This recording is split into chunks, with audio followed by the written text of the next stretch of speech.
Hello, hello, hello. Delays, but who cares? Hello. But no. Exactly. Well, it's Sunday. It's December. Whatever. What? December the Sure is 8th. December 8th today. People counting days already. I know my daughter is. Rocco's insisted to have like, when is Christmas tree gonna be put up? I'm like, okay, 1st of Yeah. December. It's like, but it's Halloween finished, so we can, like, no, 1st of December. That's the earliest I'll do. Yeah, we You put know. ours up last week on Monday. We put ours up on Monday. We Hmm. went and got it, put it up. So yeah. Oh, you're doing fresh, eh? I could Yeah, not. we do fresh. This year we didn't go like we usually go and cut one down. Yeah, We yeah. didn't do that this year because we just have so many other things going on. We just couldn't plan it. So Mm-hmm. we went to one of the stores around us and they had a bunch of Christmas trees. So we bought one. It's pretty nice actually That's for like a cool. store-bought kind of fresh tree, you know. That's It's cool. always so much fun going out and making a day of it and cutting one down though. It's so great. So How's the Madison the cat behave next to the she's tree? fine. Yeah, she's totally fine, honestly. Like Yeah. this is her second Christmas now. I mean, she's curious, obviously. Like she was Yeah. hanging around and sniffing it, but most of the decorations we put up higher, so there's nothing like too tempting for her. Like the Yeah. tinsel is just that little bit higher. So, Yeah. yeah, but she's fine. So far, she's fine. Once the presents and stuff land in there, then we'll see. We've also got a couple of Christmas toy things for her. One is Oh. this fake Christmas bag that makes a nice crinkling sound. And it's got toys in it that have a string on it. So we give her that stuff and she loves it. She'll play with that stuff as opposed to the tree. So, That's cool. That's nice. yeah. So, have you done this, social media stuff? How to talk cat? Did you guys tried? How to Like, talk to cats? yeah, like say there's a specific like sound you make and they Yeah. come to you. Did you guys try that? I tried it. Yeah, I saw that. I saw that thing on Instagram and I tried it and she was like, she just kind of looked at me like, what the fuck are you doing? It didn't do anything for our cat. Did you not say it If properly? anything, she walked the other day, by the way. I don't know if I did it right. I have no idea, but Yeah. it was funny though, because I'm like, oh, that's cool. I'm gonna try that. Nah, nothing. Mm. I watched Creature Commandos. It Yeah. doesn't go this side of the pond. So I managed Right. to do the stuff via not this country, like pretend not to be in this country. And I watched the Creature Commandos. So there's first 2 episodes, and Yep. boy, they are wacky as you can Really? presume has to be. This the weasel character, it just makes me like it kind of grosses me out in some points because it's Uh-huh. really well, like like his eyes are on each side of the bloody head, and he has this like grotesque kind of feel to him, and then Mhm. his way of like why he's been a, like kind of prisoner because he's been killing kids. But no, don't worry, he's all fine now. He's reformed kind of thing. But then he's like, there's some sort of like, it's really quite a, no wonder it's called Creature Commanders because they kind of like the sub of characters are really absolutely bizarre. No, I Yep. never realized that they kind of, some of them I don't recognize whatsoever. Like they are Mhm. really so obscure of DC, supposed to DC universe. Like the only one I know is that guy with what's now I'm blanking his name. So like he is all Gorvidal. Hello. Hello, Gorvidal. Um what is that guy now? So he's like nuclear, like you only see the skull and the flame of things. What is it called? Sulfur guy, not Oh, sulfur. What is it? fire something or other. You know, Firestorm. yeah, no, it's not Firestone. What the like Ghost always. Rider. No, it's like don't forget Flaming it's skull head guy. no, don't forget it is stop saying it. It's DC. Wait, like cast, I'll tell you. Now I will know. Because Fireface. wait. Shh. GI robot. No. What? What are you it's even the IMDb doesn't say to me what it Dr. is. Phosphorus. Yes, that's the bloody thing, man. The phosphorus Yeah, dude. boom. So that was the that's the matter of fact. Yeah. No. So he's the only one I know because I just actually recently, like last year, I've read one the issue I have. So after all of other ones are part of what? Oh yeah. Okay. Yeah, that's true. So Very true. now, Hot stuff. so and the Frankenstein dude and the GI Right. Joe robot. I have no clue The about guy who him. does that phosphorus, he's washed from Firefly. Yeah.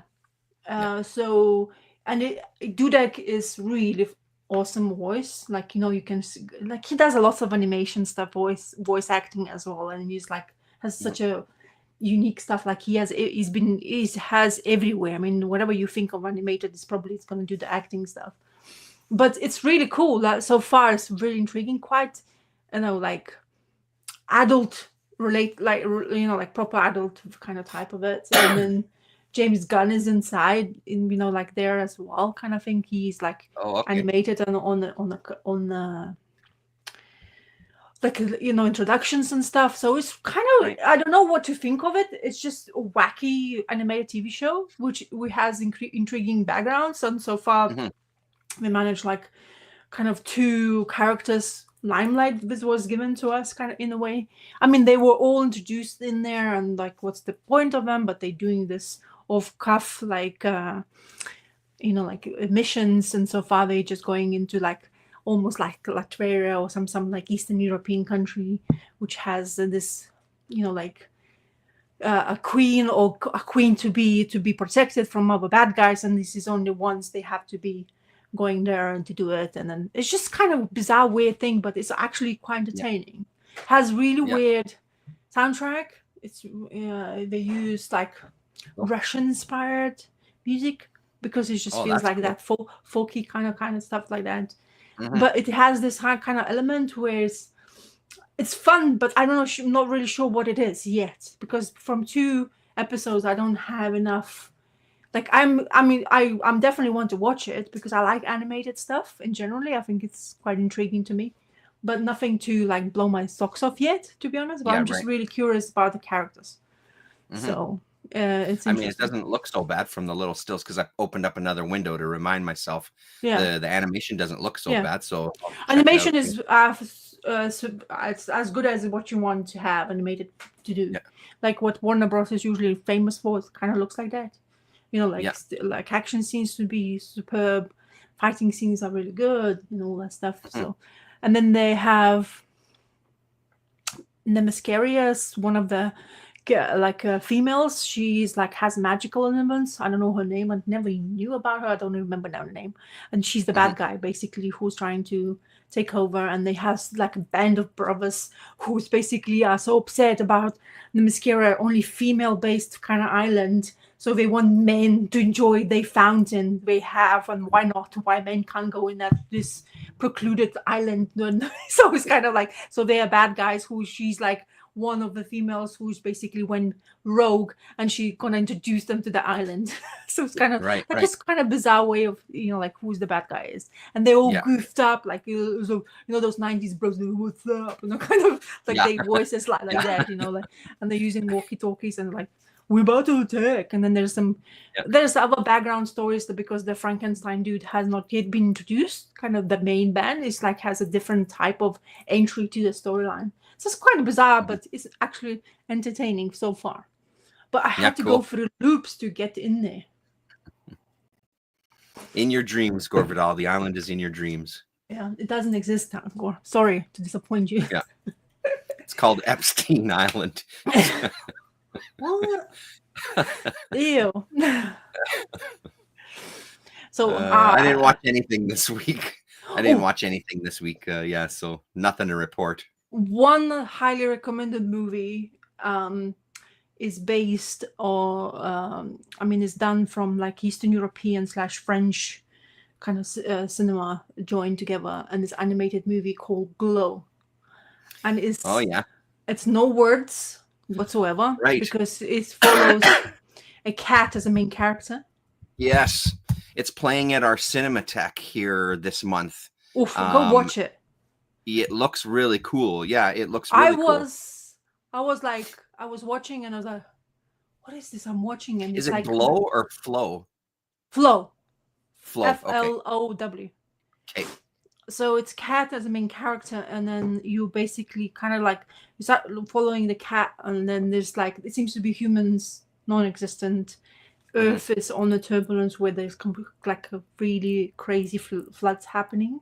Where so basically you follow the cat, but she's basically trying to survive. But there's this human house she's using as a comfort or hideaway because there's rogue dogs going on. Everything is like kind of like wild to a point, you know. And then there's this like incident happens where these deers are flying off in the, you know, like deer like kind of like it's like a message of the bad kind of things about to happen, because if animals runs towards away from something, that means some major things happening around. Yeah. So that event happens, and there's this amount of, and then the way they show the water level, it's just like exponentially increasing, not by second, but like half second. It's just like more and more and more, and it becomes and the cat is basically running away from the water, and every single time you have the moment of this cat gonna die. Okay, you just keep on thinking, oh, this is it. This is the moment where cat. Oh no, it survives. It goes to this kind of Noah Ark situation where this boat arrives and there's just one little creature comes in, like kind of like, so go jump, you know. And he like cat gets. It's just superbly done without no words, and had really nice soundtrack. Animated is kind of bizarre because it's definitely computerized. In some ways, it's flawless. In some ways, like maybe I could judge a little bit, but damn, that was intriguing. Couple of like 1.5 hours. And it was just, I was like emotional, like with the waters, because it had elements of like, as I say, this mystique of completely like what would happen without us around, because, you know, like you would think everything's right, but there's monuments of things like waters increase levels and blah, blah, blah. And then you have the animals, and of course they use the most cutest cat they possibly can do with those, those eyes. And then of course dogs, I am animal person in general, so dogs were there. And then you have this historical creatures, but also they had this element of like fantasy involved in it. I mean, you have to watch it to understand what I'm talking about, but damn, that was the most like probably the best animated movie, non-spoken animated movie I watched in a while. Cool. Honestly, I was like mesmerized by it. And they it went through and they went through like a emotional roller coaster, happy, mesmerized by what I've seen, and then it's really like horrible. So they're doing so that's playing this month, and then they're doing a bunch of Ghibli films as well at our little art house theater there. So they have a different one or two every weekend. So and they're doing Nausicaa, I think, as well, was one of them. So I might go check that out again. So yeah. Anyway, so I somehow, I don't know why. I mean, I guess I've seen somewhere and I just watched it and I wanted to see it. And that was really cool. I wanted I wanted Rokas to watch it, but he wasn't interested whatsoever. Oh yeah, right. I was not good enough for him. Not enough fighting, probably. Hey. Oh yeah. It has to be action scenes, but kind of like doom and gloom in sort of like a mild version of doom and gloom, but it has to have that. So, but yeah, it's not enough. I mean, there's plenty of actions, but just too much suspense going on, and I guess it's just not enough attention to understand.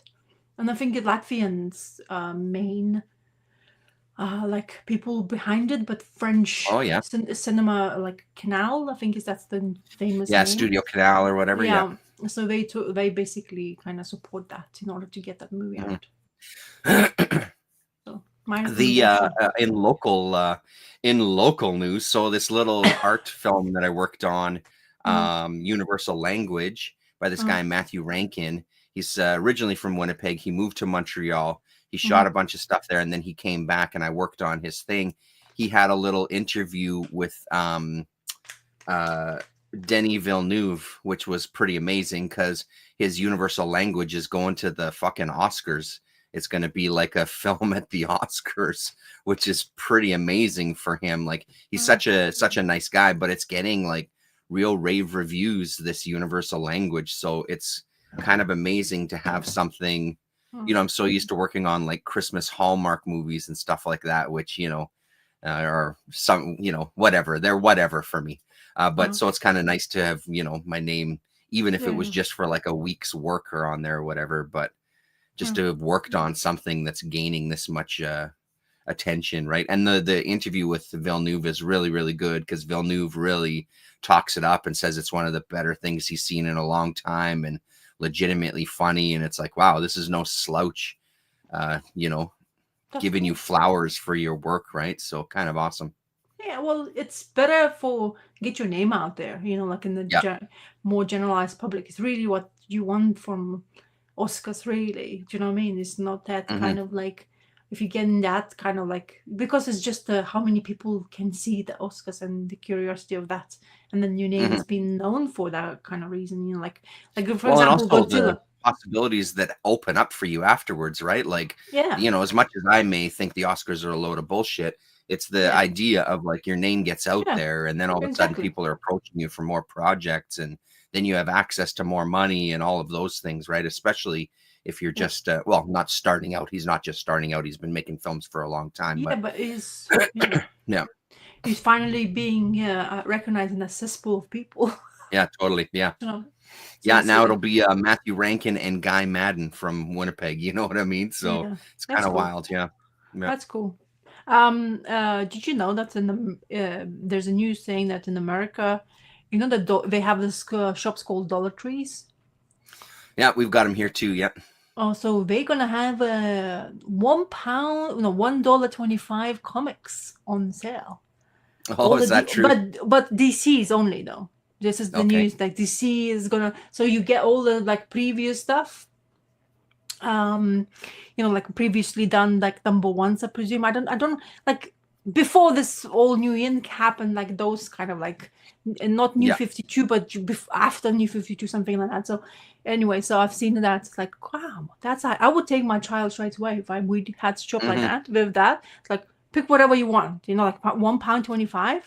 When you Yeah, see that what's price gonna list. happen though, right? These fucking scumbag comic collectors are gonna go in there, these 50-year-old dudes, and buy them all. Like that I guarantee that's what'll happen here. The thing To is, our Dollar Tree. what they did, they plastered the price tag on the cover. So I think that maybe that's what the preventative side of it would be, like not to get those scalpers coming in and just swooping it all out for that Right. pound, Yeah. and then they chuck them out in the wild and make well, money. I'm thinking more they would think of them as like future collectibles, you know what I mean? Like something in the future, Yeah, but I generally seeing that kind of stuff, it's kind of makes me more happy. And I mean, I wish that I could just do that with Rockers, for example, because today, for example, we picked up this new Dogman book. He came out with a new story. He's introducing a new character. And Rocker saw it right away, and he's like, "Okay, this is it. That's mine now." I'm like, "Oh, okay." So we're buying your book. Are you gonna go see the movie, the Dogman movie? I didn't know they existed. I heard about it. I haven't. Shit, yeah, you gotta see that trailer. It looks pretty fun, actually. It looks pretty silly. It looks pretty funny. Yeah. But so is it coming this year or is it next year? It's coming out. I don't know when it's coming out. We saw the trailer just maybe this week. Maybe we saw the trailer. Yeah, I mean, I think it looks pretty funny. Lily was even excited about it because she read some of those books as well too. So she's kind of excited about it. I guess I need to be more vigilant. But I mean, I'm now thinking about more. But like that new Sonic movie come out, which is just before Christmas. Yeah, that's right. Which we want to do. Right he wants to be extremely. I mean, he's gonna be excited about it. And absolutely. Yeah, because now he's like, oh yeah, he's like asking my husband to download these Sonic movies. And the games, the games, and he's like, oh yeah, I want to play, but it gets like, his attention is like short until he doesn't understand the game properly. But just doing that, games too, they're not easy. Oh yeah, but what I'm trying, the ones the free versions of it is those classic ones we will play. So they aren't easy games. They're not like you can just pass by the level, blah blah blah, and there you go, I'm the winner. It's not really that. Yeah. It's not made for sissies, as I call it. Yeah. Yeah, right. But so it's kind of interesting, intriguing in that sense. But he's very excited about that. I mean, I enjoyed the Sonic movies. We watched it, and I kind of like seeing Jim Carrey being a bad guy and his availability of his acting skills and stuff like that. It's nice to watch him again. And he's not supposed to act, but somehow for Sonic movie he has the time to do that. So it's kind of cool. Yeah, I think he specifically said that he would do that. He was saying no to everything else, but he would specifically do that. And I think because it's more geared towards children, that I think that's what he have something there. Yeah, entertainment, and then lots of things when like he done for kind of like fun movies is always, you remember it much longer when they would have been something, like for mainstream and stuff like that. So, Yeah. so yeah, we're looking forward to the Sonic movie for sure. Oh, Mr. Donald Rex.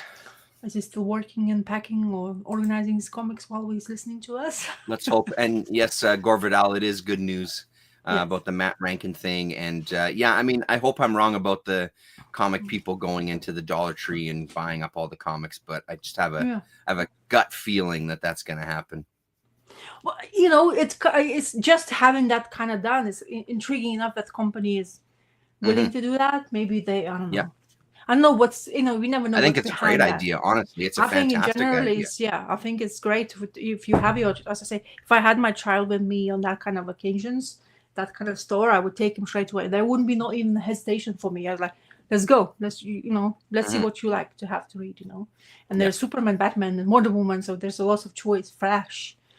And Rockus absolutely loves Lego DC Villains game. He is much more into Batman game wise than Marvel. It's like like we go between those two. He's more into DC. It seems to be. He likes Batman he loves Joker.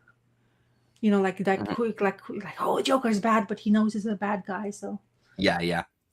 Oh. Hello, Sean. Oh, Sean, don't make us cry, okay? It's not the show for We're cryers. okay, I guess. Okay, we're gonna talk comics now, hopefully. Okay. And the comic crack is gonna kick us off with something unique. Well, I mean, did you spoke of it already before we went on? Did you read it? Come on, yeah. Did you read it? You have two of them. What is that second one? Or is just the second one is Grommets. That's the other. My big pull list of 2 comics this week. Oh yeah, like mine, yes. Yeah. Oh. Well, and that's the thing. Like Grommets only has 1 more issue to go. Helen Winhorn is done. I'm not going to be buying. Spoiler alert! I'm not going to be buying any more of these unless I hear that it goes really, really well. Even though I really liked this issue, so my pull list is way down because it's all miniseries stuff. So, Chris Burnham, right? I like Chris Burnham's art. How well does he draw the fucking turtles, man? Like, give me a book of Chris Burnham's turtles, man. I love it. So he's supposed to be the main artist for I don't know for how many issues. Yep. The Wurtles. I call them the Wurtles. Okay. The Wurtles, yeah. This is definitely out of all the Jason Aaron's 4 issues. This is the best so far. It has prominent. Because we saw him in that free comic book days when we got it's exactly this is the story where basically it continues the story which we got from Free Comic Book Day. It basically tells you all kind of things what we saw already and then some extra stuff. I don't know, like I'm a bit confused to what exactly happened to Donatello, to be honest. Maybe because there was some extra material from the extras, because there's so many extras books there is a part of the main title, or they used to be. If you go to page 1, panel 1, it says CTMNT Reborn Volume 9, First, Last, and Always. So it feels like that's the first time that we've had any sort of like, hey, this exists from this world and this is where it kind of continues from. And I mean, I don't know that story, obviously, but like that's the first time we've had any sort of timeline, Maybe it's because, the thing is, it's easier to follow the volumes and storylines when it is actually from single issues, because they have basically all the volumes are named precisely to what kind of story they want to delve into. But it's how crazy whatever happened to him, because he's been tapping into a magic / whatever, because he's always was experimenting on stuff, but he looks like proper with it, like aged to a point of where are you? How can you return from this? Like, of course, magical elements will come into play. I mean, that hit on his arms and just seeing how bony he is, like, and talking to Splinter and stuff, he's really gone, man. He's really gone. So, and it's honestly one of the, of course, it is not the one, but this is the strongest turtleish out of 4. I would honestly would skip completely whatever happened the first 3 issues. If you want to get into this Turtles run from this issue 4, you definitely can. You're not going to lose anything whatsoever. You just need some kind of facts about the Turtles. like you know who the names are, what kind of their personalities are, and honestly, that's not even necessary to know a part of nothing else. Honestly, Yeah. this is the book which tells you what's going to happen now. You know, this guy is coming out of this. He's been caged. He was captured by these douchebags who basically likes to kind of fight with people who wants to fight anybody living. You know, like so they've been captured in prison, and Donatello is because he has his skills and abilities. He's trying to protect other mutants, like what the turtles always have done. Of course, it's not really there in his brain. He's actually been Oh, telling you he's in gone. Yeah. in the captures, like saying, "Oh, okay, so this is you know how," and then he's like this rat. I know this is not real. I don't think that's a sign, but I want to follow. And then this rat appears once again, and he's like, "Oh my god, this is it!" And you're like, kind of this. It's a Splinter because that's what I'm telling you. What's missing since his death, Splinter's death, is that like that's the whole storyline they were going for. How splintered the turtles will be. Because he's not there, you know, like kind Right. of that the Yeah, to kind of hold wise it of the together. Yeah. exactly. So I felt for that Later, honestly. Gorvidal, enjoy your chili. Yeah.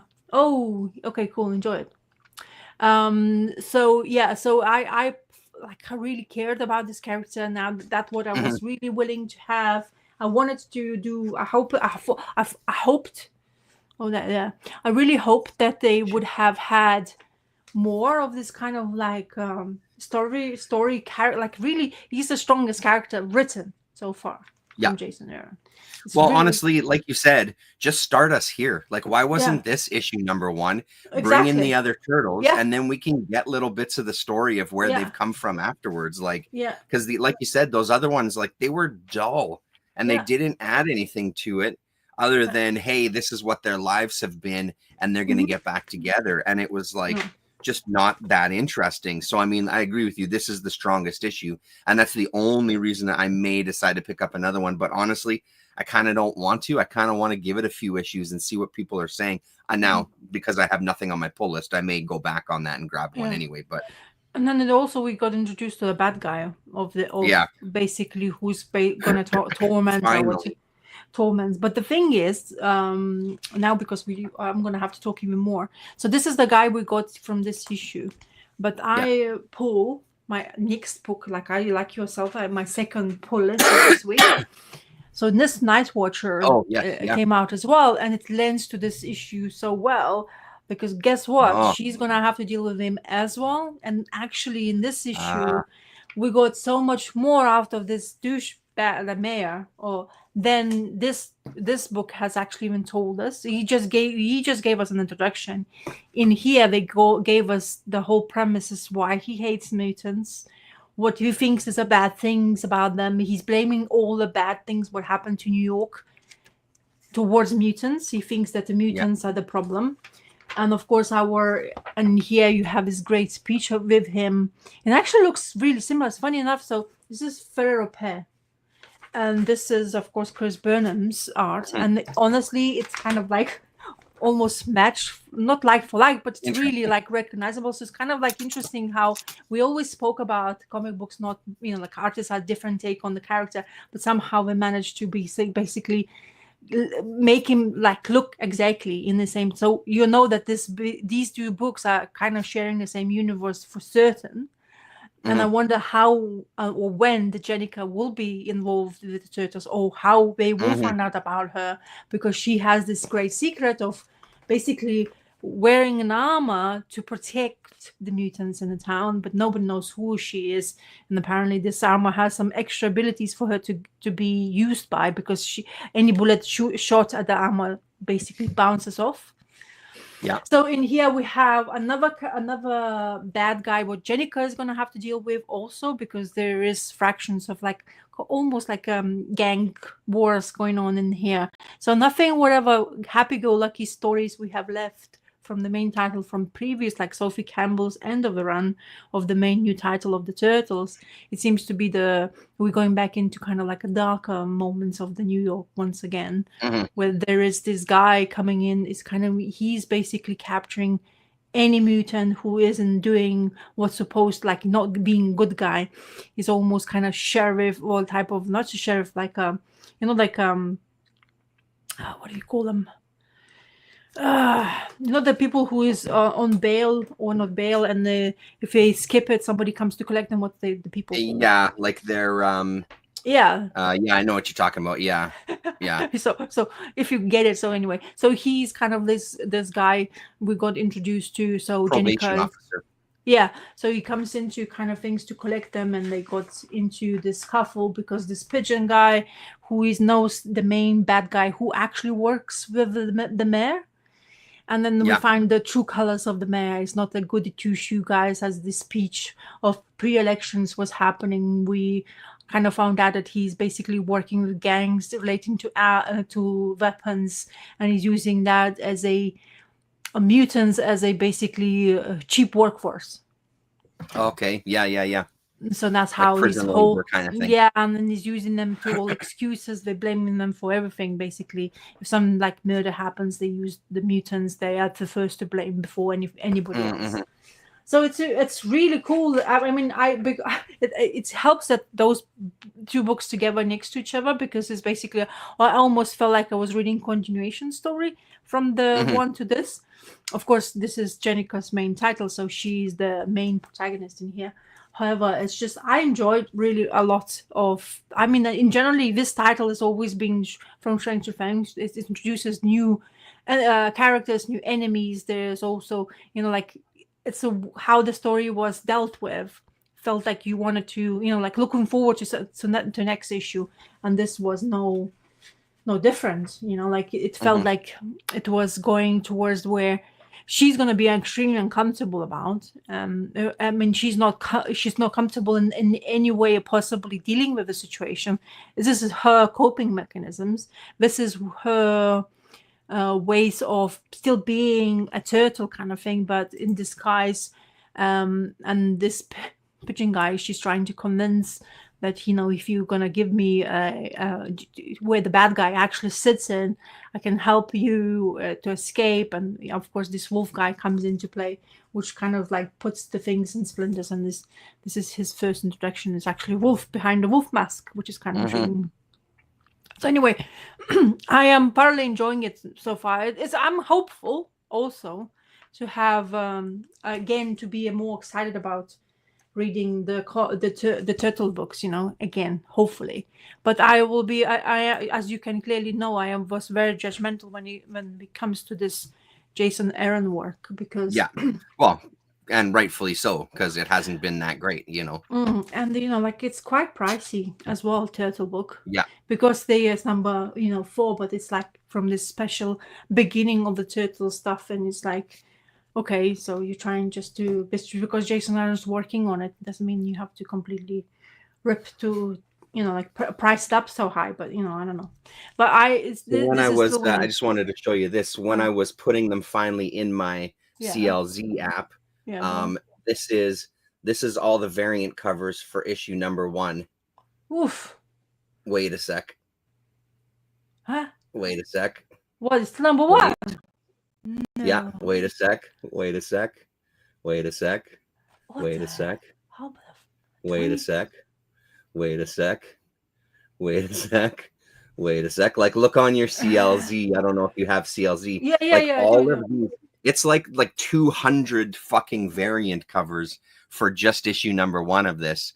So to see that it's also maybe tying in with another universe, it's like, dude, they really are looking to make Turtles the new Marvel or DC, just on their own, right? Like it's really, and then to have most of those first 3 issues anyway, not be very good on top of that, it really feels like, oh man, like that idea of like my Turtles or my character or whatever, like loose quotes, but it does feel kind of like, shit, someone's got their hands in it, and now they're really pushing it into another direction. So it's good to hear that at least this one is good. And like I said, I think like we both said, that final issue was great. But let's see where it goes and see what they do. But definitely I think I know the issue 5 at least. The Chris Burnham is on art, so I'm looking forward. I like the way he does the thing. I didn't realize how scratchy his art is, to be honest. Chris Burnham's. He likes to. It's scratchier now than it used to be. I feel like. I feel like it so always as well. hasn't always been exactly like that. I don't Yeah. have Nameless close. I thought I had Nameless close to have a look at, but like it's always he's always had like a scratchiness to it, but it feels like this is even more so. Maybe he's trying to mimic a little bit more of Eastman. that kind of old school Turtles, you know. Yeah. It does really that. It does feel like Eastman stuff. Yeah, more. Yeah, that's the thing that I mean, they even show you the so in the turtle book. So every single time an issue comes out, there's at least 9 variants to it. Easily, So, yeah. so you have a choice, but still, it's like I mean, there is people still doing the. I know some specific people collect those 4 issues for specific artists. Like for example, yeah. I think Cliff Chang covers look very neat because they are very minuscule, minimal because you have only character and the car and the color, scheme, kind of like almost feels to what the old school turtle used to have. I have this, I don't know if it's called whatever it is, but I like to have I've got the same cover three, Ace. Yeah, cover Ace. I'm more, like I don't know. I just because I never been into cover buying, especially for the just issue, just because sometimes it depends if Darwin Cook resurrected and he made a cover for comics, I would buy that one just because. Yeah, exactly. But it definitely doesn't happen very often for me. So yeah. But yeah, the Turtles. So as I say, the Turtles so far excites me to a point. So I'm very cautiously excited. I know I have this Night Watcher, which is probably gonna be my number 1 book as a get my turtle fix, like we call it, and I'll be happy because I do enjoy Jenica having her own title. It's kind of intriguing, but I still we'll see when she's gonna get to meet the brothers again, because it seems to be that's where they're heading. So if they are still getting back to New York for some reason, I mean, just because of that, the mayor is gonna come in there, but somehow there's gonna be, and then they're seeing all this ninjas backing the mayor was kind of intriguing. So what the hell's going on with the Foot Clan? So is the Foot Clan is gone and he's in charge or something like that? So there's it can be quite a few questions for people actually who's been reading turtle books for a while. So we'll see. But yeah, not really jumping from excitement from Jason Zaron's writing so far still. Yeah, no, I'm kind of surprised, to be honest, that it hasn't been this good up to this point. Yeah, I mean, I was hopeful that there would be something a little more to it. Draw the Kool-Aid Man and be worth getting. Yeah, absolutely. Yeah. Anything Darwin Cook would have done, or that would be something. Yeah. I was actually speaking to my husband about, because he's talking about the Black Sad, so Juan Giordino. So he has also the animated background, so that's what he basically had his animation skills from, or drawing skills from mainly, and then he's creating this Black Sad and how kind of like pristine action scenes, how backgrounds are so good, so well drawn, thought out, almost like cinematic experience, so well in his head placed that he can basically put those pages together, and seems to be you can't really kind of question it just because it flows really well. Yes. And I was talking to him, so I said it helps a lot to have that animated background like Darwin Cook had, for example, which I absolutely adored his work when he started, realizing that he was doing comics. It's the same thing. They have so much because the rushed work of creating animation, how long does it take, what kind of strengths they have to always have and less weaknesses, and that shows you afterwards in their work when they do something like comic. And my husband's like, so but do you think that would be like any comic book artist can just go in animation and do that? I said I don't know. No, because I don't think so. But I don't think, because what I was talking about at the moment these days, new kind of drawing artists for comic book side is all digital, and we all afraid of making mistakes. And those guys in animation, for example, they have done probably plenty mistakes because they have to do everything by hand. But that mistake making has made them so experienced at realizing what to do, what not to do. And we, by learning, for example, average Joe learning to do drawings, having digital ability to cancel everything whenever you have made the mistakes and make it polished, doesn't mean that you actually learned anything about it. You just learn how to make it clean and beautiful once again. So anyway, so I was Yeah, and thinking, see, and this is the thing, I don't necessarily agree with this. I don't think that good animators can do comics either. I don't think that well, there's no, yeah. a crossover that just because you're good at one, you're going to be a natural at the other. Because I'll show you one that I talk about next that I would Well, say I would defy any animator to make a maybe I comic as picked too good amazing of as a this people. was. Because you also got Yeah. to understand that language, right? Like you got to Yes. understand the comics language is different than Mm-hmm. animation. You Mm. know, yes, there is crossover for sure, but Yeah. that's a very specific type of comic and a specific type of animation. And Mm-hmm. you could also say, like, even for animation, like people coming from comics into animation, sure, I think they would stand a good chance, some of them. But Yeah. again, I think there would be some that wouldn't, because it's that movement and how you cause that character actually move in this Mm-hmm. fluid sort of way, or whatever your style happens to be, right? So it's tricky. Mm. Anyway, I'm just maybe as I say, I picked probably those very well established people who actually be fans of comic books themselves as well. They Mhm. grew up in that, so and That's then right. they Yeah. wait Well, dwelled and the in. examples you used are great, because I agree Yeah, with you with those examples. yeah, Darwin Cook is amazing. There's no doubt about it. His yeah, animation is also fucking incredible. And I yeah, think that really did. I think more so for Cook, some of the things that really translated to his cartooning so well yeah, is that yeah. for animation, you had to have a little bit more of a, not a simplistic style as in like, oh, anybody could do it, but sort Mm, of like that, because again, like you have these people overseas that are doing the in-betweens. It mm, can't be such a complex character design that other people can't mimic it, right? So he found that balance of that kind of Bruce Timm sort of world, this kind of classic illustration style, and kind mm, of really a little more simple makeup of a character that then you can send it to people in, I don't know where they were getting it animated, in Japan, China, Taiwan. I'm not sure yeah. exactly where the house was doing the in-betweens, but then they can handle that, you know. So, but also Darwin Cook just had a good fucking eye, period. Because I mean, his layouts on pages were Yeah, just stunners, man, like absolute stunners. yeah, yep. Ah, it's Yeah, interesting to see how the yeah.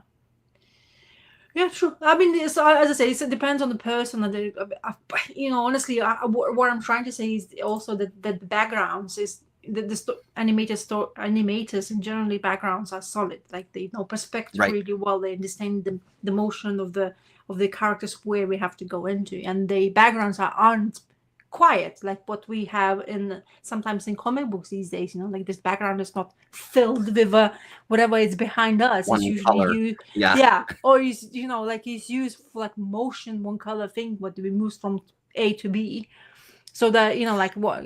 And I'm just saying because my husband was asking me a question about Mhm. like like Black Sad book in generally, because he is himself is not reading as much comic books as what we are doing. He Mhm. said he's absolutely impressed by what Georgina has done with Black Sad and how Mhm. intriguing it looks to look like, especially maybe animals and Mhm. like them being as a main characters, and how pronounced like characteristics of theirs, and like personalities is already, you can actually kind of see them while they you see the paneling. So we were just talking about it. I mean, I would also say that some of those European artists, like Yeah. there's a huge kind of Disney influence, like classic Disney animation Yes. in kind of their style. I was rereading the Golden Age. I reread the Golden Age with my daughter. We Oh read the yeah. two Okay. books, and it was Yes. beautiful. Like again, and that was like a real classic Disney kind of style. Like fucking, it was amazing to read it again. Mm-hmm. Even better the second time, because now that I sort of knew the story, Yeah. the art was better. Now, the interesting thing about that one was the story kind of fell apart a little bit on the second reading in that second book, but the flow of the images and the backgrounds and the use of color, really incredible. And I'd say Black Sad similar, has that sort of Uh-huh. classic Disney type of style to it, Yes. and you can see the characters moving on the page, because he knows which moment to pick, as Uh-huh. far as like body language and how open the mouth is and what their expression is and all those kind of things. You can feel the characters moving a little more. They don't just And, feel just yeah. stilted and Yeah. yeah. Do you know that drawing the line? Do you see the latest video about him showing the new fancy graphics book about Darwin Duckling Duck? Or Duck book, the new I book. didn't see it. No, I didn't see that one. So Donald the Duck book came out from graphics, Mm-hmm. and I think it's no speech bubbles, so it's just like, you know, the motion. It's like almost watching animated cartoon. And he was talking, it's two Europeans drawing it. Mm-hmm. And it's funny, they have that precise what you thought what Darwin Duck looked like in your animated, and they shows those like panels in that book, and it looks like almost you watching animation stills. You know, like they basically, you could actually, from those stills, you can create another animation, like short story. Right. And you were saying how amazing to see how they're using the Europeans are so into this kind of like, yes. Especially, I think one of them is definitely Italian, and I think Italians have quite lots of it. Like those duck books actually being produced in Italy by Italians because they absolutely love it. They grew up. They love it. Yeah, they absolutely love it. Yeah. And now that you're talking more about it, I did see the video. Yes, I did see it. Yeah, so I was like looking at that book and I was like, oh my god, that looks absolutely fun, like flawlessly, I mean, like animated stuff, you know, kind of thing. So maybe that's what the point I wanted to saying how much Europeans are involved in that kind of things, doing it, and they were doing it really, really bloody well. It looks fantastic. Oh my god. Yeah. Sean says Black Sad is immersive in the way I think it's really good, man. That whole series is so good. They have a prime spot on my shelf over there. They're amazing, those books. Did you get the new ones? So I haven't yet managed to. Did I miss you sharing? Did you share it with us, or did I miss it? Or maybe I'm sure I did. Yeah, for sure. We would have talked about it on a Sunday for sure. Yeah. Anyway, so I'm probably just really good shit, man. Really good. I saw him on Insta doing the poster, and he's using like hell of a slew of his characters and it's so busy. And there's so like, and he shows the like process, how many things he has to go through, you know, before he's actually inking it or whatever he's doing. And it's like complete mess out of paper. It's just a couple of scribbles, just an idea, you know. And then you go into the like sort of loose pencils. From loose pencils, he goes to a bit more tighter pencils. From that number, it's like how many pages did you use before you actually produce the work? It's absolutely ridiculous, but it's fascinating to watch the actual. You know, you think. Like myself, I'm doing just like thick piece of paper and just with my fountain pen, I'm just going to draw it and then I'm finished. Yeah. Yeah. But it's not really because I'm, you know, like it's not the way my process works. But what I'm trying to say, how much work you have to instill before your idea comes into fruition. Yeah, right. It's mind-boggling. Anyway, inspiring. Yeah, totally. In the same ways. Yeah. Okay. Yeah, totally. Now you talk. Now you can talk like 2 comics in a row. So this is the one that. Oh my god. What is that? Sunday. It's from Fantagraphics, and it was is this artist named Shrowen. I can't remember his first name right now, but this was originally released as 5 books, risograph printed books. Olivier Shrowen, and this is Fantagraphics from this year. And first of all, as usual, Fantagraphics does such a stunning job. Like, this is a brick. This is, I don't know how many hundreds of pages this is, but it's an absolute brick. And it's one of those things where I can't really, this is the thing I was talking about, I think. Hello, Rick Ray, Olivia. Yeah, that's it.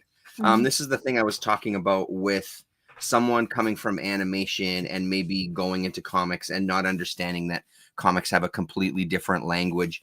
There are so many things in this book that work so well. Everything from like his art style, which kind of has this hazy kind of look to it sometimes.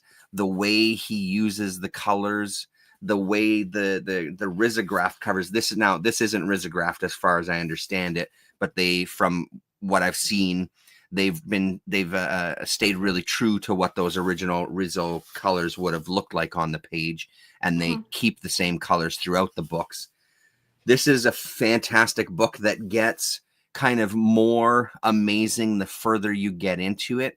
There's a lot of playing with what the narrator, what our main character is saying in his kind of text above the panels. And then when we start getting introduced to other characters, how what he's talking about has this interplay with the images, even though he's not directly commenting on the images that you're seeing. This whole story takes place in one day. It's all on this one Sunday, and it's our main characters. It's going to be his birthday the next day. His wife is coming back from a trip, and some of his friends are going to be showing up at his place to surprise him that he hasn't seen. One of his friends that he hasn't seen in about 10 years, I think. It is so good. And it's, even though like there's not much going on, it's not like there's some big action. It's not like there's big fights, or there's not like there's big drama or anything, but it is so engaging as you follow these people through their day. And again, like it's really about how he plays with the layouts, plays with the characters, plays with the narration, plays with, he's in the tub trying to relax. And as his kind of mind gets more and more, as a small example, more and more cluttered with things, the amount of panels on the page grow and grow as he's trying to soak in the tub. And where Schrawen's artwork, I think, really comes across is in stuff like this. This blows my mind. It's so cool. Like, because there's a quality to his art that's really almost fuzzy and hazy. So we get these 2 pages. So him looking into the mirror that's all steamed up, and then him drawing his own face. It looks like a mirror. It looks like in person. It looks like it would if you were standing in front of a mirror. I don't know how you do this kind of thing. I don't know how complex it was when he was putting this all together, but there's so many moments like that. And it's funny too, like legitimately funny. Oh, hello, Rick Ray. Yes. Schrawen's dialogue is so witty. Sunday is one of his best works. Yeah. So I've read a couple of things by him now. I think this is the 3rd thing that I've read. Portrait of a Drunk, where he only did the writing for that one, and then Parallel Lives is the other one that we've talked about not too long ago in a chat here. But man, oh man, I can recommend this book very, very highly. This is really enjoyable if you let yourself kind of get into the world and sort of I mean, like all of us, we've all read a ton of comics. So there's going to be some things that are they're hard to comment on because they're just such a natural part of reading comics that all of a sudden you'll notice that he's playing with that idea that you've never really paid that much attention to as a comics reader. But to see it kind of played out on the page is so fucking cool. It's great. The main character is he designs his own type. He did a movie with his friends where he was using type as part of the film itself. So then even on the page in the story itself, there's type that's being used in a different way. I think Franti is reprinting Arsene Schrauen, which is another great book from him, and I'd easily recommend. Cool. And then this book here, you get the different colors happening in this. You get introduced to the neighbors and friends, and yeah, very, very cool. So in his film that he made, this is what they were doing with text. They would wind these vines together. For example, it was the story of like a ghost in a haunted house. So they would inject actual physical type into the film. And his friends, when they're talking about the film, almost at the same time as he's thinking about it and reliving those memories, they're like, it's the best piece of art he's ever done about this character. So it really does a lot of this wall breaking, fourth wall breaking, where you're being talked to as the reader, and you're drawn into the world. So amazing book. It's really, and by the end, I was completely, I was in this world without hesitation, and it could have gone on another tome like this, and I would have kept up with it for sure. So that was a really solid read. There's a lot of people that there's a lot of talk about it online, and a lot of people were saying easily the best book they've read all year. I could see that being very, very high contender. So yeah, really good. Is it true that I mean, I don't know if it's true, but the printers they use, Fantagraph generally, so all the non-hardcover books, why they are so light, the paper wise? It's like it feels like almost distinctly different.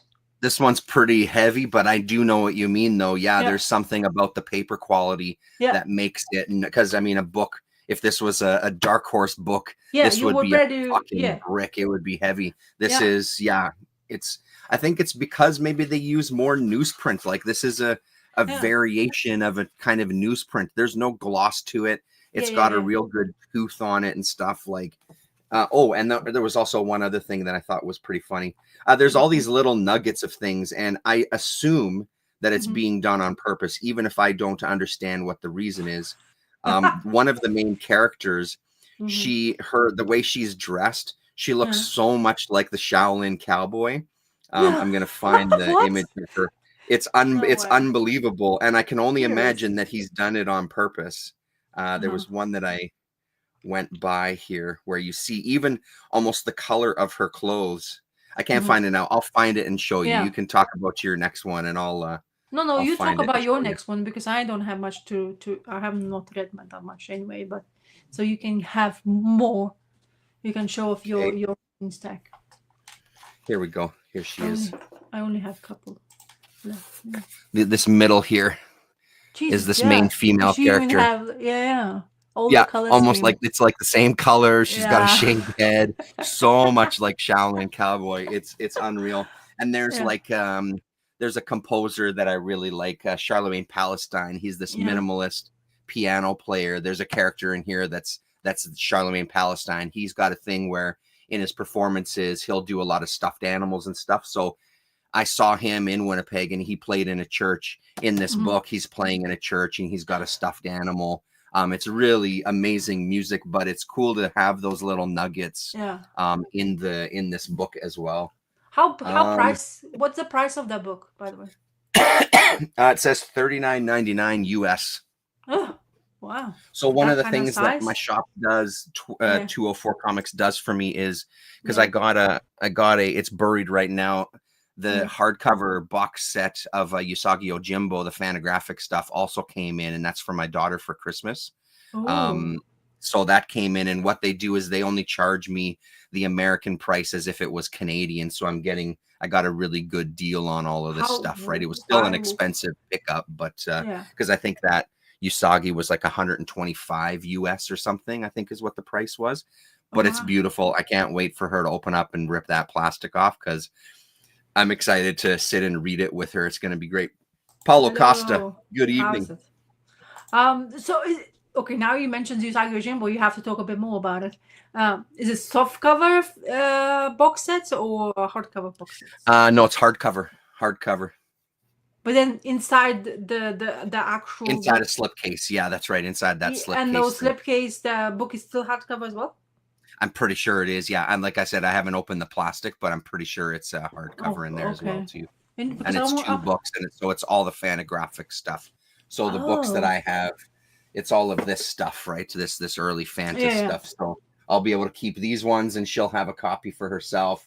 And then we can sit, and we'll probably end up reading the whole damn thing again, because we were loving reading those books together. It's going to be so great to sit together. You did finish it though, didn't you? Did you manage to collect? No, we didn't. I'm missing 2 books. 1, 2, 3. I'm missing book 4 and book 5. So we read the first 3 books. And then I have 6 and 7 right here. So I'm only missing 2 more. So I may splurge for those early next year. And then that collection collects all? Collects everything. Yeah, and then it's got some extra stuff in it as well too. So it's got everything there that Fantagraphics did, which I'm pretty stoked about. She'll show it off as well. Oh yeah, no, I'm sure she will. And if not, I'll show it off. Yeah. Yeah. Well, she doesn't have to be in the. I mean, we can just see it. She doesn't have to be in the video if she doesn't want to. Go on. So since Paulo's here. If we all had a Usagi Yojimbo Christmas, the world would be a better place. Yeah, absolutely. Yeah. So I've talked about these books as I've been getting them. Giant, Boot Black, and I've picked up the 3rd one, which was Harlem. So this is his trilogy, Mikhail's trilogy of New York during or just before the Depression, I think is the dates that are set. I just finished Harlem tonight. This is going to be one that I need to sit with and probably read again. My first reaction was that I enjoyed it. My second reaction is that I still love Giant the best. I think the first book, Giant, is the strongest in the trilogy, but this is a very, very close second. And I think one of the things that kind of stopped me from getting completely immersed is this is in the inside cover. It says, this story is the work of historical fiction freely inspired by real characters, places, and events combined with purely imagined elements. So it had that feel of everybody in here, and he also shows his sources of inspiration, the books that inspired him writing the story, and it is based on some real characters, real people that were there in the time, based in Harlem, obviously. And it's this woman, Saint Croix, I think her name was. Let's see. Stephanie St. Clair. And she was kind of in charge of the numbers, like the lottery that was happening at the time. So she was kind of making she wasn't quite a crime lord, but she also wasn't completely innocent either. She was looking to establish Harlem as kind of their neighborhood, the African Americans or the Black people's neighborhood, and kind of she had their own economy, and with the money she was making, she would help support local businesses. Like she helped people open their barber shops or whatever shops that they wanted to in Harlem. She was trying to make Harlem a better place for them who were living there. Mikhail's Canadian, but he lives in France. Yes. So I think part of what was not working with me is that when there was talk of some of these real world characters, there was times where it felt like I was reading a bit of a Wikipedia article, and that kind of took me out of it. There's this D.B. Dubois, W-E-B Dubois, or is it D.B. Dubois? Chris Hedges talks about Dubois a lot, and his books have been very influential to people like Chris Hedges. He started the NAACP, and he was publishing stuff that was really trying to help the Black voices become stronger in the world, like really. So it has a lot of this real world history, but it doesn't dive into recreating real world events. And I guess part of me wonders why not. I guess I don't quite understand to have this much influence from these real books that are talking about the history of this time, using real characters, or real people rather, as your main characters in the book, and then not go the full way to do a historical drama. I guess I don't quite understand that. I think that a lot of the points still come through, and it is still a fascinating story. There's the birth of kind of the Italian mob that's starting up in this, and how they're going to take over, and how that world is going to change, and the kind of gangsters and people that exist at that time. They need to figure out what they're going to do, and she's really stubborn. She doesn't want to join the mob, and her kind of right-hand man is kind of saying, we've got to adapt, or we're going to get left behind, and they're going to take everything from us. We've got to adapt to this world, where she really wanted to stamp out a section of the world for her and and other Black people in the neighborhood.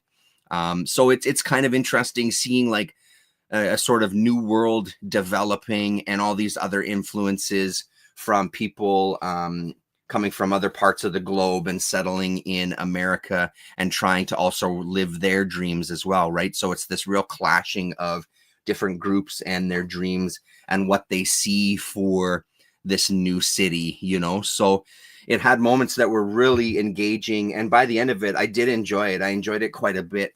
It's that kind of stuff, though, that took me out of it, where it felt like this Wikipedia article where we were getting this very surface level description of these people in some cases. So, and these flashbacks always happen in kind of this blue and yellow as she kind of relives moments in her life that make her who she is.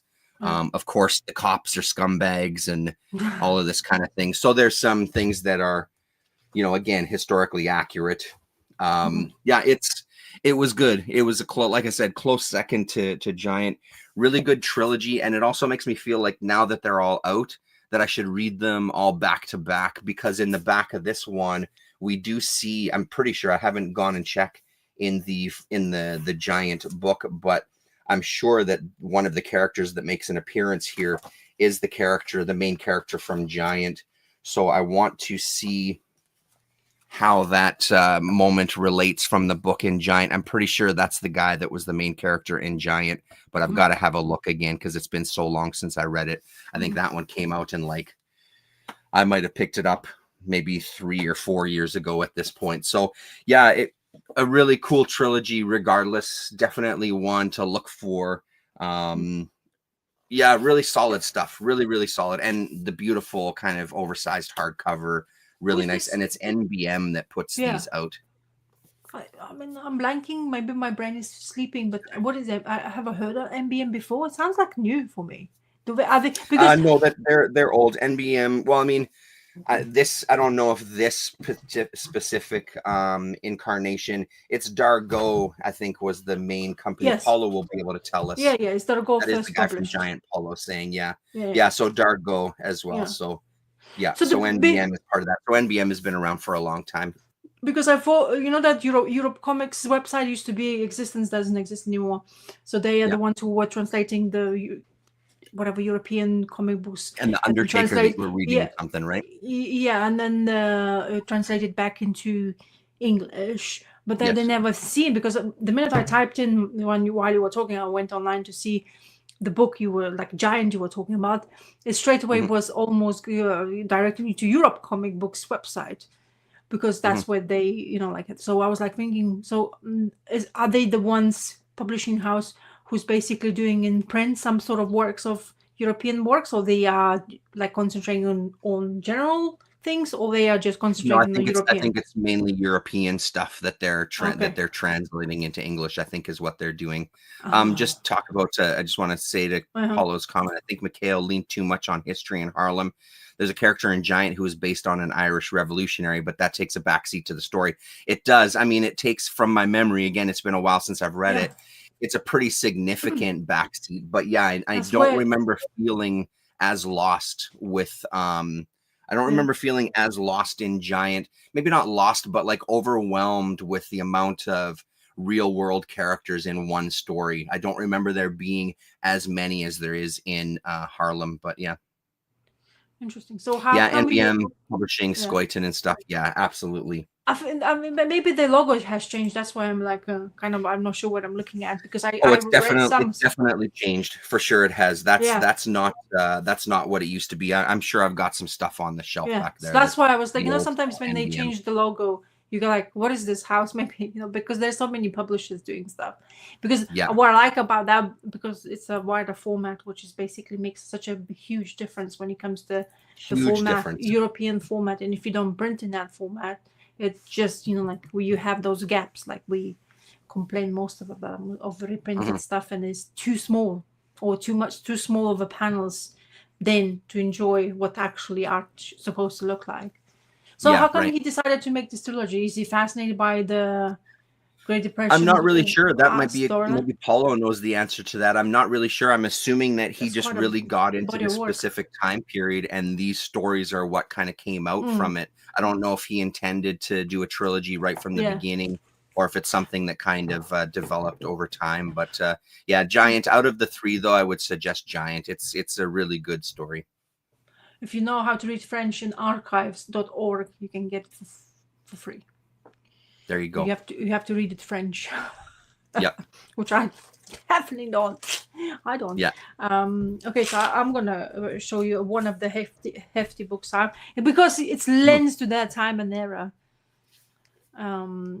So I'm a huge noir fan. I showed this book maybe a very long time ago. So Lobster Johnson being in because it's Mike Mignola, and it's kind of like his universes and stuff. I always wanted these stories to be in, because it was like, as you know, Dark Horses were publishing them, and they publishing them like in a couple of stories, and it's gone. And you kind of in single format used to be quite pricey, but then I decided to have this, and there's in the second volume, which I'm gonna hopefully get from Santa. Because I started reading it, I understand how much I am into noir, and generally what I don't have understanding, it was that how gun happy this character is. He's judge, the jury, and an executioner most of the times. His decisions on on the mobs in that era, so it's 1930s onwards, I presume, and it has this beautiful covers of course, and a lot of it's happening. There's plenty of artists, by the way, got involved in this book, but I thoroughly, it's so easy to read. It's very easy read. It's a lot of entertainment at the same time, but also kind of like snippets of information about Lobster Johnson. Not really much explaining happening, to be quite honest with you, about his background yet. One of my favorite stories was this. It captured me quite a lot because it has this character you see on the cover. There's this skull burning, never burning skull character. Guess why? So it's kind of lends to itself as well what I was watching. But he is basically they're hiding this journalist because there's mobsters behind it, and they kind of trying to keep her safe. They have her in a safe house. Everybody's happy, and there's this monster, which is basically eating probably a sandwich and stuff like that. He's talking how he needs to deal with it because there's something going on. He's losing his grip on the surrounding things. By the way, these sleeves on the books they extremely annoying when you try to talk about the book, and it's not easy to carry. It's an omnibus size. It's not the biggest omnibus, and by the way, very plain cover. But anyway, so it's fascinating because there's mobsters. There's this time of the era where kind of the way it's been kind of lived in, find fascinating for me. I enjoy kind of vigilante, because Lobster Johnson is proper vigilante, where he takes his own ways of dealing, and then he marks them at the end of it, like almost like the Zorro type of the character, but instead there's a lobster kind of hand on your forehead most of the times. Is burned into it. So this guy, he's basically been manipulated by this female, and he does whatever he makes, like husband and wife apparently, but he's basically whatever she tells him to do, he's gonna do it. And what he does is using this black flame to basically completely burn a person to smithereens, like that. Basically engulfs it and basically leaves whatever it doesn't touch, you're fine, but whatever it touches, you basically come to the bones and nothing of some sort. So that's how the mobster decides to deal with lots of his problems, by using this female and this guy. Anyway, I'm talking like it's just every tale is different. We're still following the same gang, like him, Lobster Johnson, with his kind of crew of helpers. But what's easiest to read about the stories, and how easy to get into it, because each kind of like chapter is new story, so it's always something new. So there's nothing to completely like needs to follow or understand the background or why this has happened. So if you want a bit of more kind of different take on storytelling, or the time and era, it's what you're fascinated about. This omnibus is definitely why I'm enjoying it so much. So it's really good to read. I've been reading like there's one about Zeppelin, and there's gangs of who comes into like German Nazi kind of like it comes in America, and they want to get the Zeppelin, and they're going to blow it up in front of everybody, going to just have mass discussions, and they will realize that America is still wrong and Russian is like, or Germans are always right. So it's kind of like that kind of storytelling, and all the artists in it is doing really amazingly. You even have, what is this? Wait, I'm going to tell you. Kevin Nolan is in here as well, which is quite interesting to see him do a drawing. But he has very specific way of drawing like his faces. His faces most of the time are very pronounced, and he has like a kind of like rigid and small eyes. So I don't know, maybe it's just the way but you can recognize him clearly on this. If you know Kevin Nolan's art, and it's quite fascinating to see him using been used in here to tell some of the storylines. So yeah, very cool omnibus. I'm looking forward to hopefully Santa will get me another volume so I can chill. My brain will be satisfied, and you'll be able to write him a letter. You gotta write Santa a letter. Yeah, well, me and my son were doing really perfect hard work on writing letters to Santa. So hopefully he has heard. Oh, another thing I want to mention. So the Max Furiyama we always really go crazy about. There's his brother's working here, Sebastian Furiyama. So he's doing the story called The Scent of Lotus, and this is what you have Sebastian's Furiyama's work look like. Really different style. Apparently he is all digital, according to his brother in an interview I've saw. Oh yeah. But he has this element of kind of like sibling kind of work. I don't know if it translates on a piece of paper, but it's much more cleaner, I presume. Or maybe you tell me what do you think. But I think it's a bit more cleaner work. Like like less like I don't know how to say it. I don't know. It just feels like a bit more polished work when the Max does it. A little more realistic, you know what I mean? Yeah, exactly. Realistically looking ones. Yeah. So anyway, so this is Sebastian. So if you don't have a clue about Sebastian's work, Sebastian then also work the Max on one of the Mignola's books from Hellboy as well. So he worked in there. So these brothers been involved. There's another more. It's quite a long story, this one. He has this crazy tale about a Japanese assassin who nobody knows how she looks like, and she has these crazy monkeys. It's basically they killers as well. And then I'll show you the page. They're freaky, like proper a monkeys with the Japanese mask and a machine gun. It's just absolutely like the stuff of nightmares, basically. And then he's basically shooting at them, and they escape, and he's just like bombarding him with bullets, but nothing happened to them, and he's like, "Oh my god!" But then and this person who is basically been in the hides because was basically getting all elements of the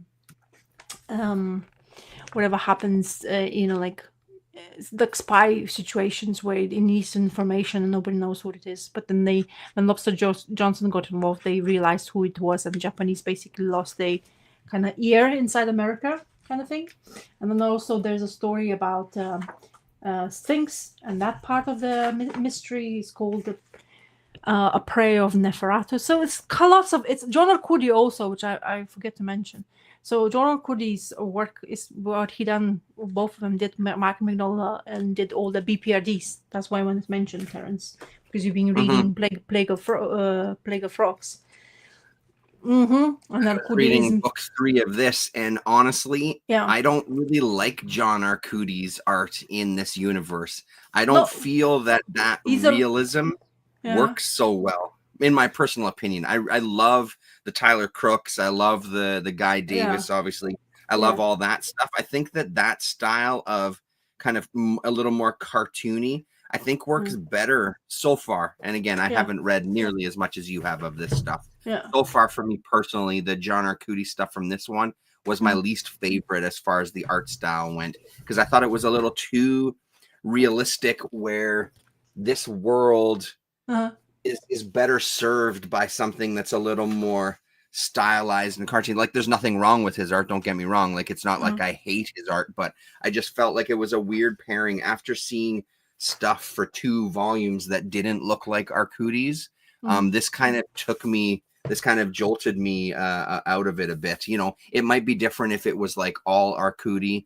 That might be a different thing, because then you'd be a little more used to it. But I feel like it stands out a little bit. I haven't finished this, by the way, so I wasn't going to talk about it. I just wanted to.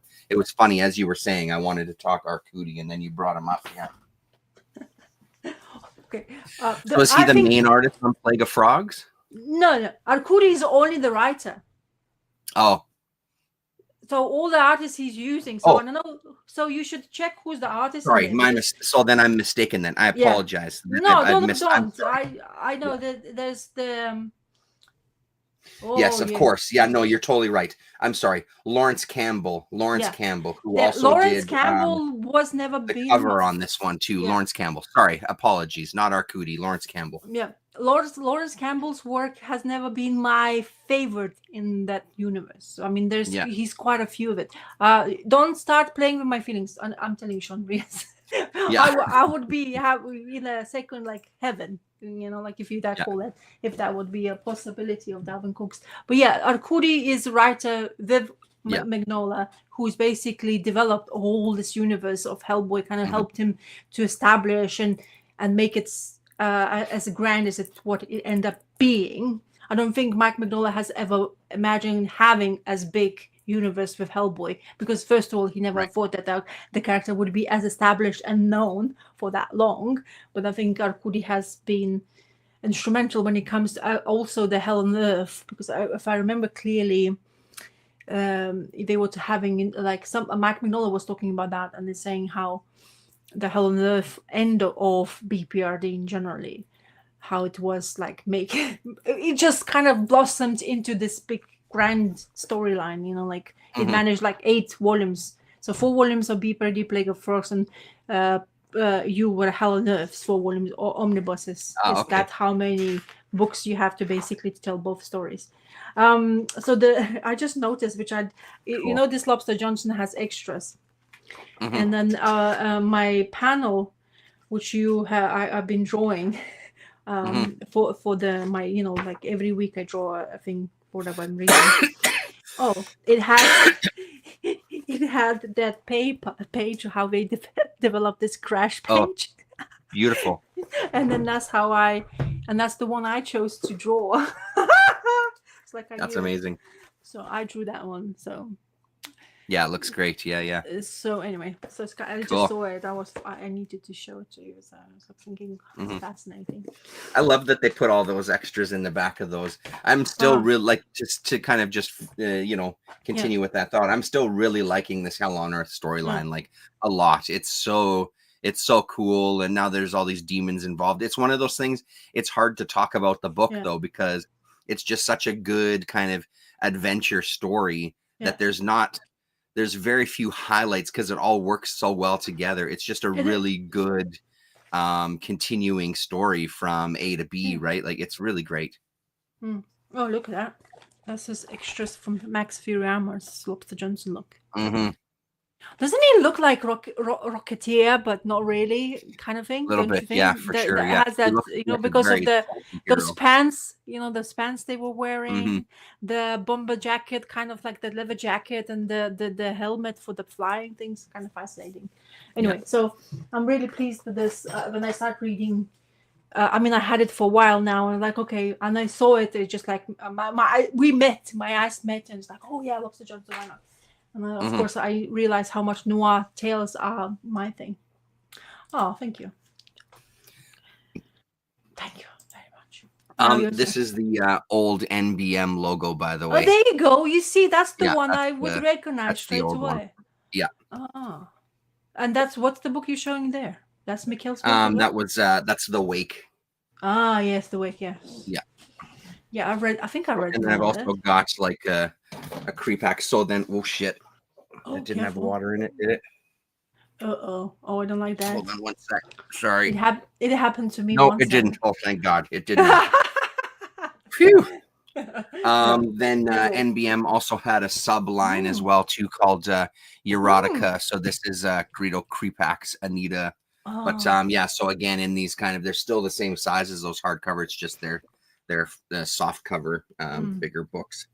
Shit, man, that scared the hell out of me. I just want to have one more check just in case. No, don't worry. I understand. There's definitely, because this is where all my stuff is plugged in that corner. So okay, it's fine. But not a good place to put your water there, T. Fuller. Yeah, my husband dropped water on the extension lead, and it completely got rid of our electricity in the house. And you should see my son. My son went into the panic mode because he was playing computer games, and he's gone. It's like, he's screaming his head off. It's like, my husband, calm down. Yeah. You'll be fine. That's not the Yeah, problem. that's It's right. like, Yeah. well, it's like this computer, completely crazed 6-year-old. And, I'm losing my. The Hilarious. generations we are growing these days, man. Oh my Yeah, it's my true. We have been losing electricity because we've been having the storms, and the electricity's been going like quite often because of Yeah. like power lines are being cut or something. My son doesn't understand life without electricity. He is completely like, I need my technologies to survive. Like, come on, you're just a 6-year-old. You know what you're talking about. You kind of like Yeah. almost to panic mode, and we have to like breathe in and breathe out, so you'll be fine. You got to send that boy to the middle of the bush for a week. Oh, Survive. Oh, hello. Oh, sorry. What am I doing? Sorry, I went click happy. Yeah. We went camping, and it only took him I don't know how survived 2 days, but he did survive 2 days. But he was bored, Yeah. and he needed some entertainment. So it's very bad. It's very bad. Sticks and rocks, boy. Get out there. Yeah, Wake, which I Yeah, know. Silage, and that's Analog Comics. That's one of his Yeah. favorite books. That's Silage. He's done a couple of videos, or he's done one video where he talks just about the book, but he's made a few videos where he's talked about it. Yeah, I mean, he's a huge fan. I enjoyed it. There was moments. I haven't read a ton of it. I think I have the first 6 What? stories. You have I think 6 now? 7 stories. Yeah, there's 7 stories that Did you have been finish published them all? in English. I read them all, yeah, and they were good. I know that there's lots more after that, so I've only done those first 7 stories, and they were good. They had some ups and downs, but I mean, I think that's going to happen in any sort of long form storytelling, right? So overall, I was enjoying it. It's not a story that blows me away so far, but I'd read more if there was more in English for sure. I'd carry on with it. Mm-hmm. And then, but it was like in Europe, they publish in hardcovers, no? And we get. I think so. Yeah, I think that was the thing, and they've done obviously a ton more. And yeah, he's a huge fan of it. It's one of his favorites. Analog Comics. 24 albums. Yeah, there you go. That's right. 2 spin-offs. Yes. Oof. Yeah, crazy. So it's largest Wake, or is it just different word? Anyway, I don't speak French. So the last thing that I read this week, which I won't have too much to say about because it's really goddamn good, is the second to last issue of Grommets.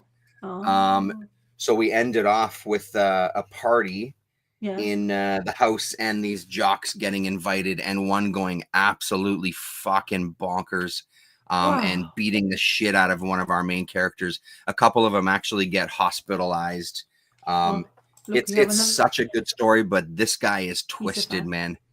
Grommets has no right to be this good. There's lots of action this issue, but the scene with Rick talking to his grandpa is the highlight for me. Yeah, it's such a good story, and it just shows kind of these kids they've got these troubled lives, that they're dealing with shit in their personal lives. They're just trying to exist, and they're just trying to be somewhat happy. And in this one, these jocks are surprise, fucking assholes. But our guy kind of confronts one of them with a gun, basically, and is like, "Get the fuck out of here. That's it."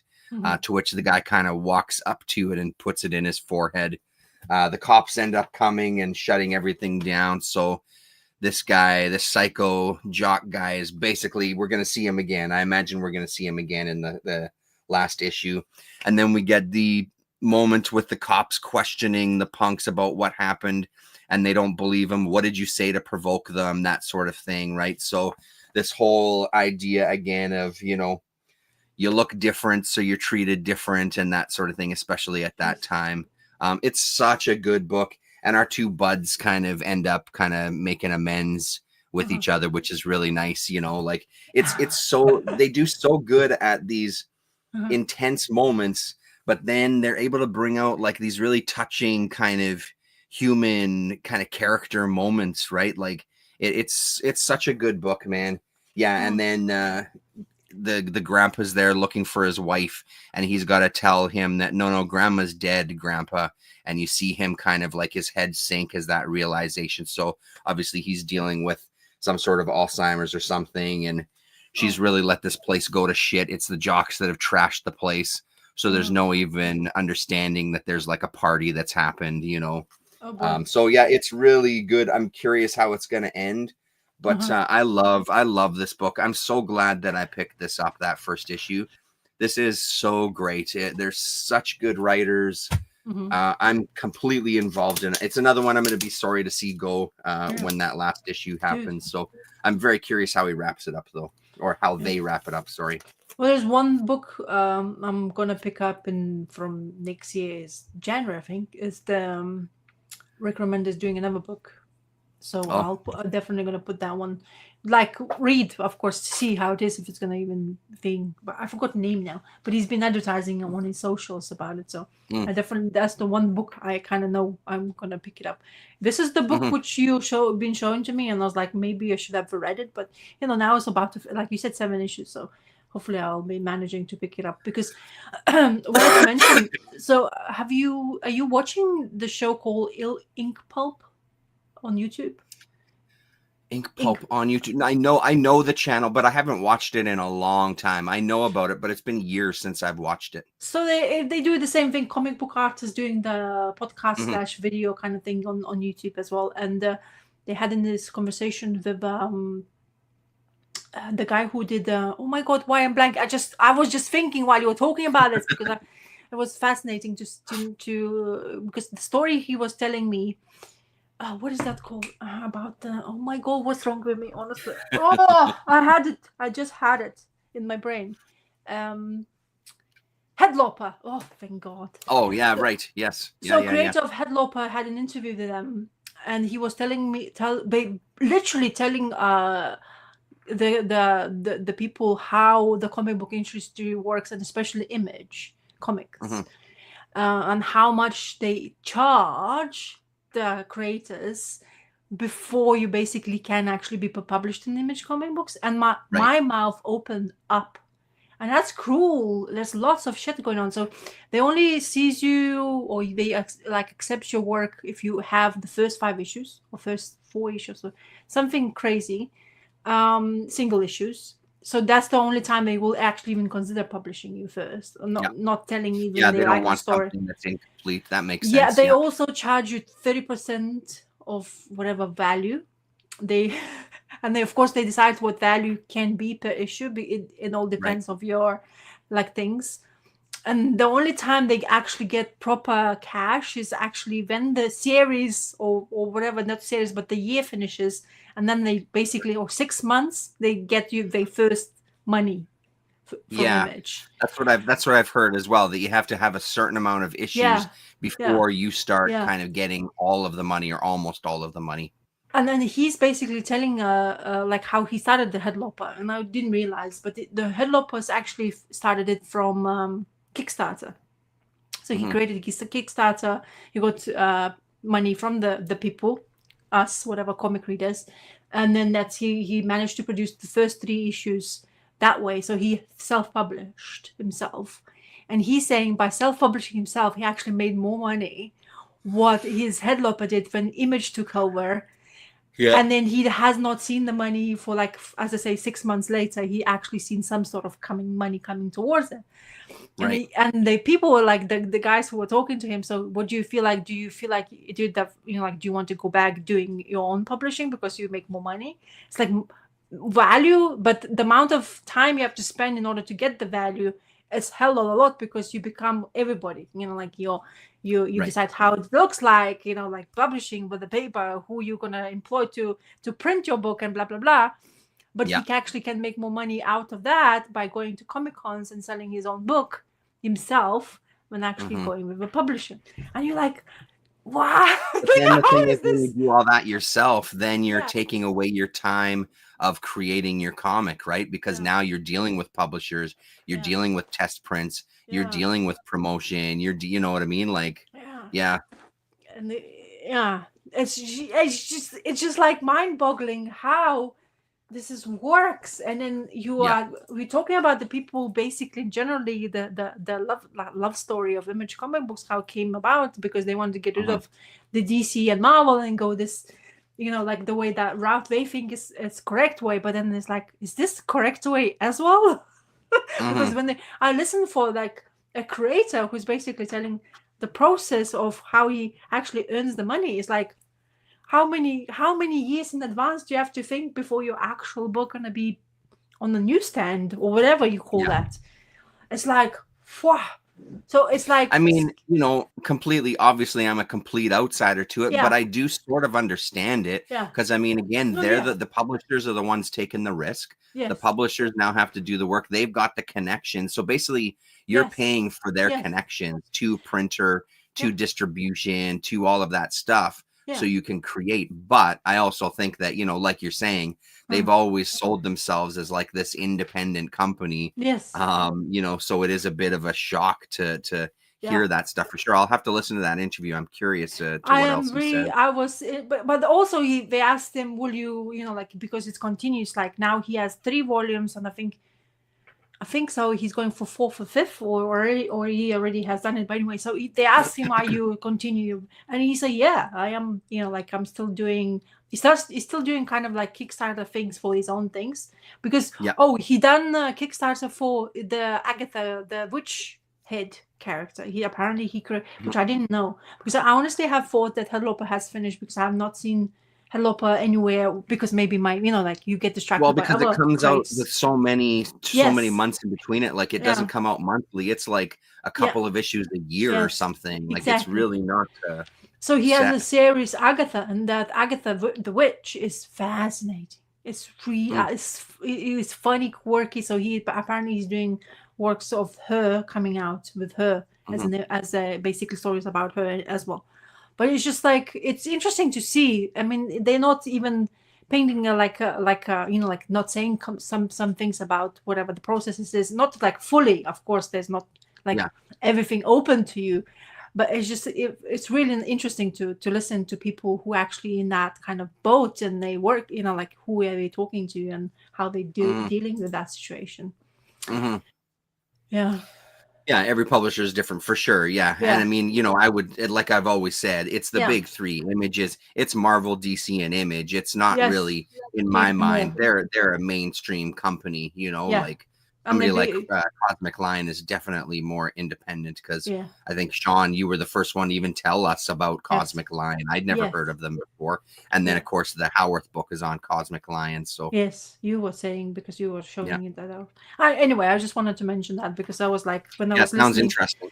It was really good, because it also talks about the Kickstarter, and it also talks about that is a really good way to kind of start your stuff, or you realizing the attention you're going to get from it. And also says that Kickstarter actually, when he went to Comic-Con, they actually sell single issues much easier because he had a Kickstarter, because there's so much more people kind of involved.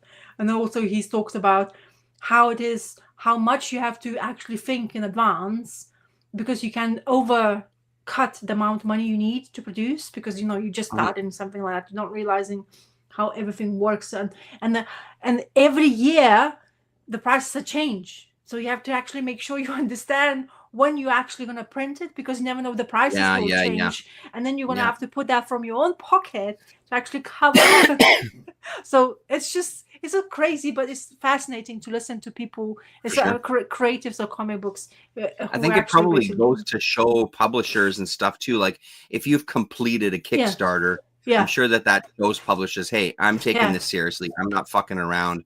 I had a Kickstarter. I completed the Kickstarter. I printed the book. I sent it out. You know what I mean? Like, this is what I did on my own. So I'm dedicated to this. And then that shows a publisher that you're not just kind of, because I mean, I imagine as Image, like the worst thing that could possibly happen is you get a book that's a hit for your company, and the person only has 3 issues done, and it's supposed to be a 12-issue series. It's like, well, now you're making us look bad as well too, because you're not completing the story, so No, as I say, I'm not trying to diss anybody. I'm just you're trying to diss them. I get it. I mean, because I agree with you. I'm just saying these other things too. Yeah, you're not wrong. You're totally right. But then what I'm trying to say is, like, you get an idea of how much there is and how it works. Well, like they talked about single issues and how that money trickles down to them, and then how long it actually takes that even to see. And no wonder what Rick Remender was talking about, that his best money coming out is from trade paperbacks, which is like his best selling, which still it just boggles my mind. His best selling out of all Rick Remender's books, the best selling book is Low. Yeah, And he interesting. says it's Yeah, the best money making machine, kind of not machine, but like the money I'm crazy. seeing most of the time is from Low, the book he's published Yeah. with. So it's just like, like when you start listening to this, and it's nice to have that kind of thing to see on YouTube, to be honest, people are talking. And like we were, kayfabe, we talked about industry fully from in and out, but now we like this ilk pulp. I listen because Matteo Scalera is in there. I love Matteo Scalera, and he's a very funny character. You actually guys, like he's like almost the jokester of them all. They make up some, and then they got another guy now comes in. I forgot his Mark something. I don't know, and he seems to be like quite a character as well. So Yeah. it's fascinating. So Yeah, they anyway, had Klaus Janson on in the past. He was part of it a yes, few times, which yeah, was yeah, yeah. great. And Yeah, and yeah. then it's quite good to like another perspective from the creators as well. With Big Three not keeping the strict release schedule is a bad look. On the biggest companies in the world, and they need to make them look better. Yeah, totally. But they care even less, I think, of that sort of thing. Like Marvel and DC, they just want to get that shit. If it's out, it's out. If it's not, it's not, because they're backed by so much money. And I'm gonna talk to you about my next last book I read as well. Yep. And I'm going Shade Change Man Asians number 7. But now McCarthy is doing the covers here. I think that's still McCarthy. Yeah. Yeah. No. It is, because that's the. Oh, it is. Yeah. Okay. But now right he's calling himself McCarthyism. So he's trying to sell like McCarthyism. Yeah. Right. Yeah. So apparently, because they even had the back, you have the like people saying, psychedelic covers by new McCarthyism, like they're calling him that way. So maybe it's just basically he titled himself this way. Maybe it's just I just wanted to mention anyways. It's kind of fascinating how people decides to call themselves. So this is one of issue about rubbish in New York. It's such a trippy issue once again. No wonder. So there's this prison people going to basically doing some duties. They've been released in order to be outside for a little bit. And they're going into these barges of rubbish to deal with situations in there.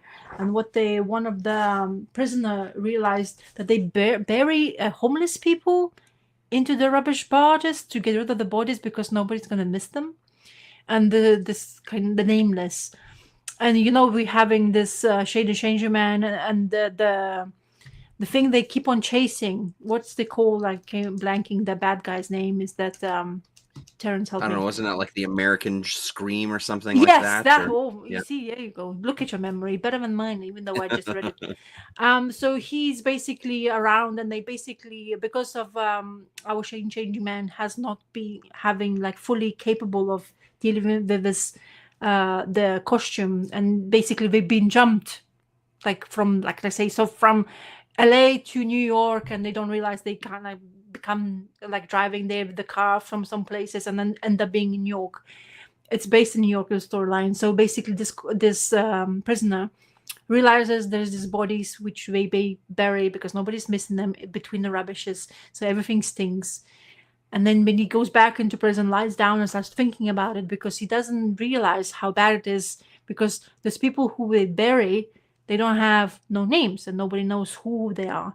And this American Scream decided to use this as a kind of like a way of, that's the American Scream, to basically push the change man into New York kind of things, because they attracted to it and they basically trying to like defeat it or not, or just deal with it kind of thing. And in order to, it started to become this like song, they started singing, and the song became this trash creature, and was basically starting to take over some other people and scatter every single part of New York streets with rubbish and stink. And whoever were basically getting into like the streets, they get like don't understand what's happening in New York. This plague of this rubbish completely submerging New York in it. And that's what I was talking about, how our main character, Shady Changerman and Kathy, they're in LA, nice, enjoying the sun, and they basically get this car, something in between conversation, they basically end up in the middle of the street of New York, and they're like, "What's going on here? Why? How do we end up here?" And then Shade saying, "It's probably the coach is doing this and dealing with," as I say, very trippy, quite interesting ways of dealing with color schemes and panels. It's kind of difficult to see. And this rubbish thing was keep singing, making people go crazy, don't understand what's happening. And apparently, in order to solve this situation, Shade basically ends up loses Kathy in his sight. She gets drawn into something because she has her own demons to deal with, like alcoholism. She gets completely separated together, and Shade the Changing Man's trying to deal with the situation. And the way he deals with it is finding the name of the guy.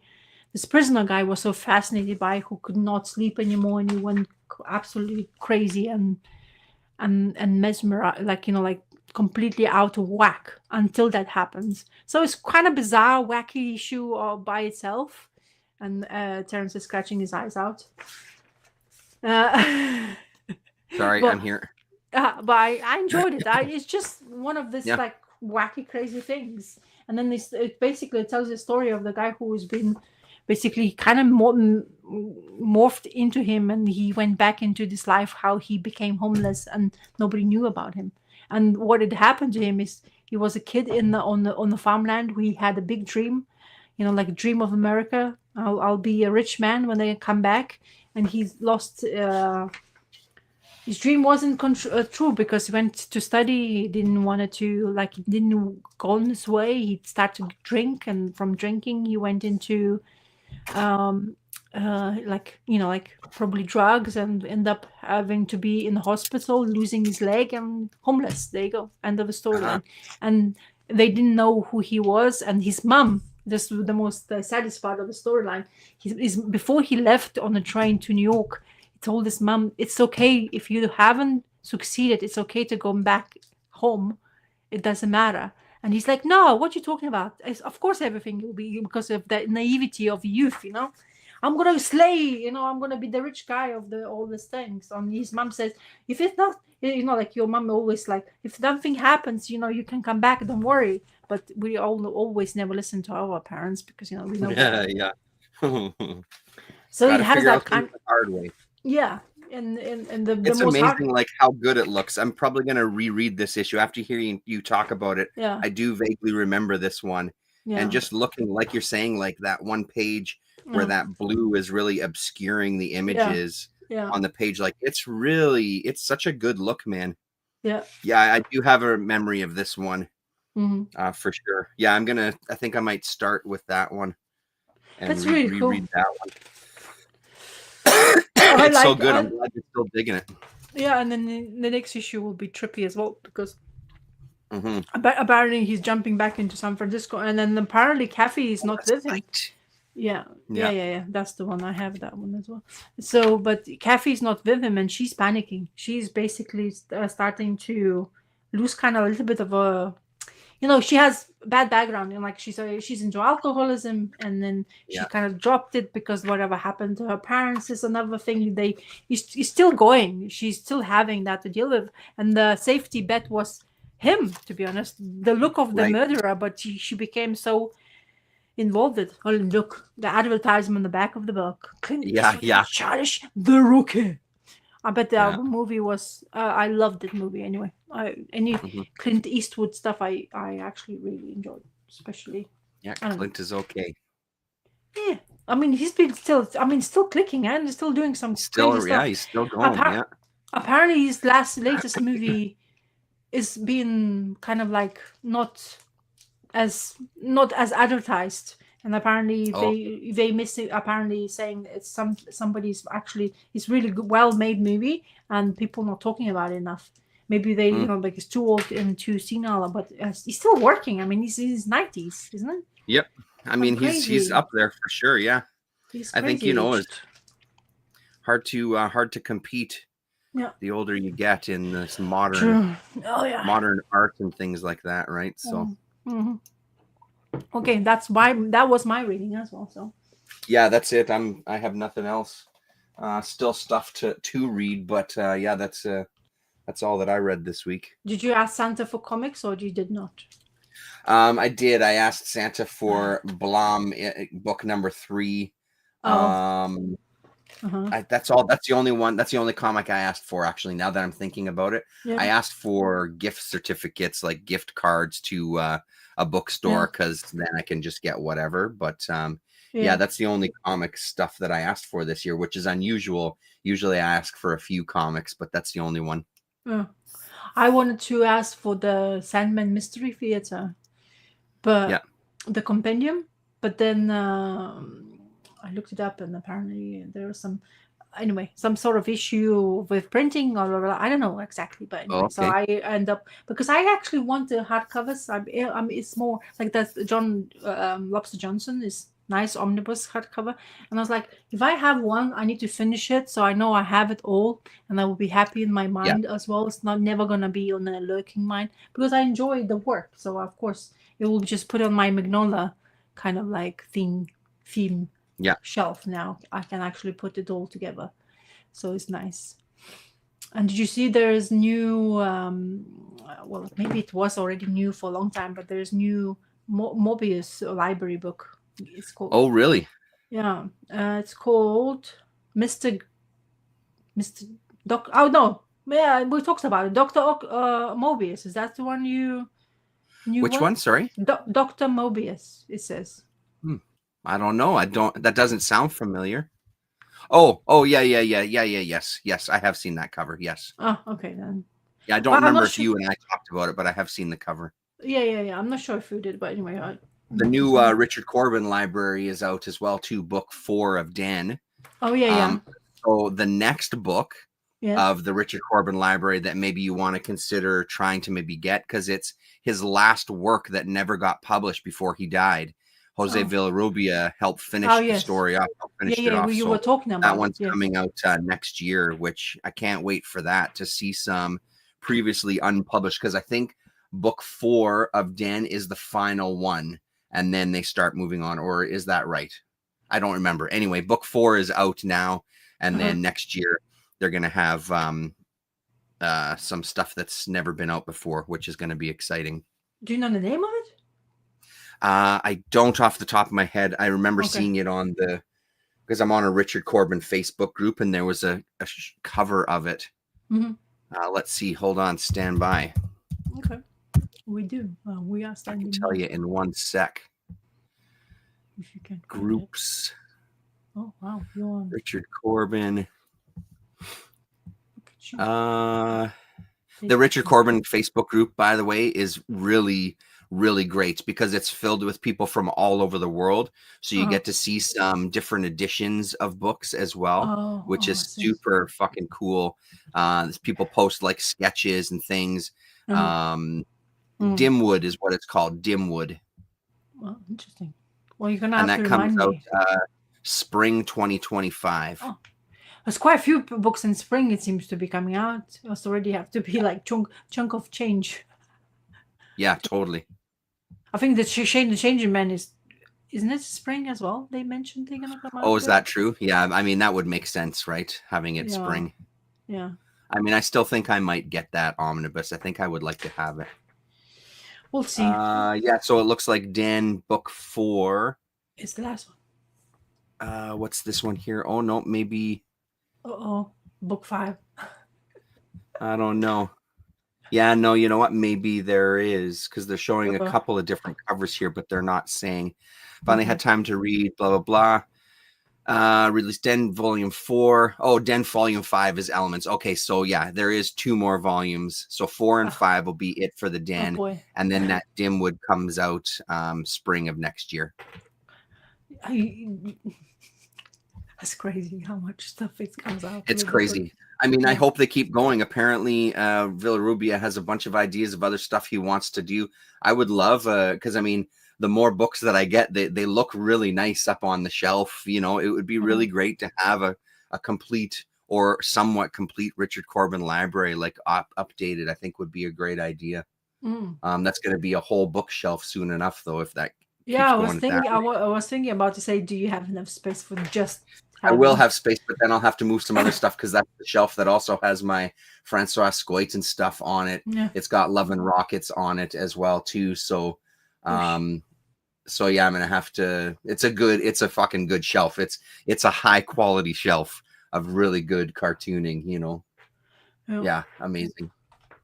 All right, peoples. Hope you enjoyed Cool. our ramble doodles of the chat, like we always do. And we'll see when we chat. We never know with us. Yeah, should be But next Sunday, week. yeah, exactly, Sunday. Yeah. Look forward to seeing us on the correct channel this time. Yeah. All right. Right on. Toodles. Later, everybody. Toodles.